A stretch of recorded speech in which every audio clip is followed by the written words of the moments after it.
వాళ్లంతా సరస్వతి పుత్రులు. చదువుల తల్లి ఒడిలో చదువుకుందామని ఎన్నో ఆశలతో బాసరకొచ్చారు. కానీ పొద్దున్న లేచింది మొదలు రాత్రి పడుకునే వరకు అక్కడ నిత్యం సమస్యలే. IIIT కాలేజ్ పెట్టి 6 ఏళ్లైనా ఇంకా కనీస సౌకర్యాలు కూడా లేవు. అధికారులకు పట్టదు, పాలకులు పట్టించుకోరు. బాసర IIIT స్టూడెంట్స్ సమస్యలపై ఓ ఫోకస్.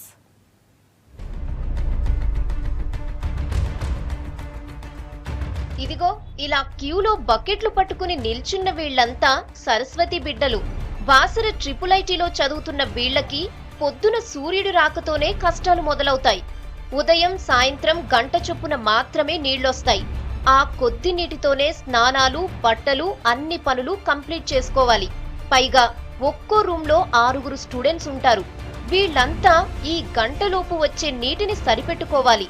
ఒక్కోసారి నీళ్లు సరిపోకపోవడంతో స్నానాలు చేయకుండానే క్లాసులకు వెళ్లిపోతుంటారు. ఈ ఏడాది సమ్మర్ స్టోరేజ్ కోసం మంచినీటి పథకం అందుబాటులోకి తెచ్చినా నీటి కొరత మాత్రం తీరలేదు.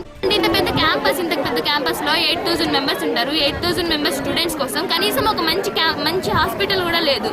మంచి హాస్పిటల్ లేదు. అండ్ బెస్ట్ లో ఫుడ్ చూసుకుంటే అది ఎలా ఉంటుందంటే ఆ ఫుడ్ పేరుకు మాత్రమే ఫుడ్. అది no tasteless and no vitamins. దాంట్లో ఉన్న ఇప్పుడు E4 అనే వాళ్ళని చూసుకుంటే ఒక్కొక్కరిని చూస్తే కొంచెం చిన్న అంటే గ్రోత్ లెస్ అయిపోతుంది. దాంట్లో విటమిన్స్ లేక గ్రోత్ లెస్ అయిపోయింది. వాళ్ళు బయటకు వెళ్తే చిన్నపిల్లలా చూస్తారనమాట. నీళ్ల సమస్య ఒక్కటే కాదు, కాలేజ్లోని మార్వెల్, మెస్ పరిసరాలు చూస్తే వాంతులు రావడం ఖాయం. మురికి కాలువలు పారేసిన ఫుడ్ ఐటమ్స్ తో నిండిపోయి అపరిశుభ్రంగా ఉంటాయి. అక్కడే విద్యార్థులు భోజనం చేయాల్సిన పరిస్థితి. స్టూడెంట్స్ ఎన్నిసార్లు చెప్పినా అధికారుల్లో మాత్రం చలనం ఉండదు. మెస్ నిర్వాహకులే డ్రైనేజ్ ని శుభ్రం చేయాల్సి ఉన్నా అలాంటి చర్యలే చేపట్టరు. విద్యార్థులు వదిలేసి మిగిలిపోయిన ఫుడ్ ఐటమ్స్ ను కాలేజ్ లో ఎక్కడ పడితే అక్కడ పారేస్తున్నారు. దాంతో అవి కుళ్ళిపోయి భరించరాని వాసన ఉంటుంది. ఈ మధ్యకాలంలో ఫుడ్ పాయిజన్ కావడంతో చాలా మంది విద్యార్థులు ఆసుపత్రుల పాలయ్యారు కూడా. ఫుడ్ పాయిజన్ వల్ల 300 మెంబర్స్ కి హెల్త్ ప్రాబ్లం వచ్చింది. మోషన్స్, ఫీవర్, చాలా ఉంది ఫీవర్. ఇప్పుడు కూడా హాస్పిటల్ ఉన్నారు. హాస్పిటల్ చాలా మంది అయిపోయారు. ఒక డైరెక్టర్ కి కంప్లైంట్ ఇస్తే నవ్వుతున్నాడు. నేనేం చేయను, నా చేతిలో ఏం లేదంటున్నాడు. ఒక వీసీకి బంధువైనంత మాత్రాన ఒక హెచ్ఆర్టీ మెస్ లో వచ్చి మెస్ మేనేజర్ లెక్క యజమాని ప్రవర్తిస్తున్నాడు. ఇది చాలాసార్లు చెప్పాం, అదే కంటిన్యూ అవుతుంది.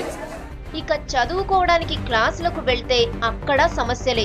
అరకొర సిబ్బందితోనే క్లాసులు జరుగుతున్నాయి. కాలేజ్ మొత్తంలో 6000 మంది స్టూడెంట్స్ ఉంటే సిబ్బంది 148 మంది మాత్రమే. కనీసం 400 మంది ఫ్యాకల్టీ పనిచేయాల్సి ఉంది. అధికారులు తాత్కాలిక సిబ్బందితోనే నెట్టుకొస్తున్నారు.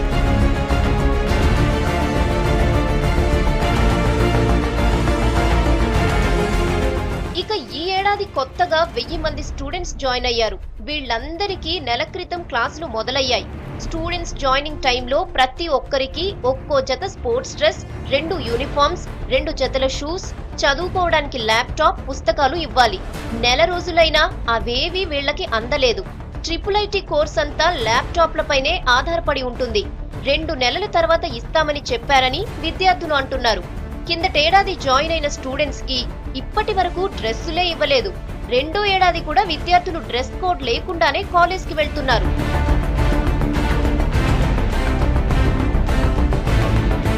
కాలేజ్ సమస్యలతోనే సతమతమవుతున్న స్టూడెంట్స్ కు దగ్గరలోని మహారాష్ట్ర ఆల్కహాల్ ఫ్యాక్టరీ మరో పెద్ద సమస్య. 2 రాష్ట్రాల సరిహద్దుల్లోని మహారాష్ట్ర ల్యాండ్ లో ఆల్కహాల్ ఫ్యాక్టరీ ఉంది. ఇది IIITకి 2 కిలోమీటర్ల ఎయిర్ డిస్టెన్స్ లో ఉంది. దాంతో ఆ ఫ్యాక్టరీ నుంచి భరించలేని దుర్వాసన వస్తోంది. చాలా మంది విద్యార్థులు శ్వాస సంబంధ వ్యాధుల బారిన పడుతున్నారు. IIIT అధికారులు మాత్రం సమస్యల పరిష్కారానికి కృషి చేస్తున్నామని చెబుతూనే ఉన్నారు. కానీ ఒక్క ప్రాబ్లం కూడా పరిష్కారం కాలేదు. IIITలో ఒకసారి మీరు వెళ్ళి చూడండి, మీ మీడియా వాళ్ళు కవర్ చేసి చూడండి. అక్కడ మౌలిక సదుపాయాలు ఎలా ఉన్నాయి, ఇక్కడ మౌలిక సదుపాయాలు ఎలా ఉన్నాయి. కనీసం మాకు తాగడానికి కూడా నీళ్ళు ఇవ్వట్లేదండి. ఎల్లో కలర్లో వాటర్ వస్తున్నాయని చెప్పి అతన్ని వెళ్ళి వాటర్ కోసం అని అడిగితే వాటర్ అయిపోయాయి, కిందున్న ఐరన్ కంటెంట్ వల్ల అట్లా వస్తుంది అని చెప్పాను. మరి క్లీన్ చేయకుండా మీరు ఏం చేస్తున్నారు అని అడిగితే మేము క్లీన్ చేయలేదు, అట్లనే పంపిస్తున్నాం, అట్లనే వదిలేస్తున్నాం అని నిర్లక్ష్యంగా మాట్లాడుతున్నాడు.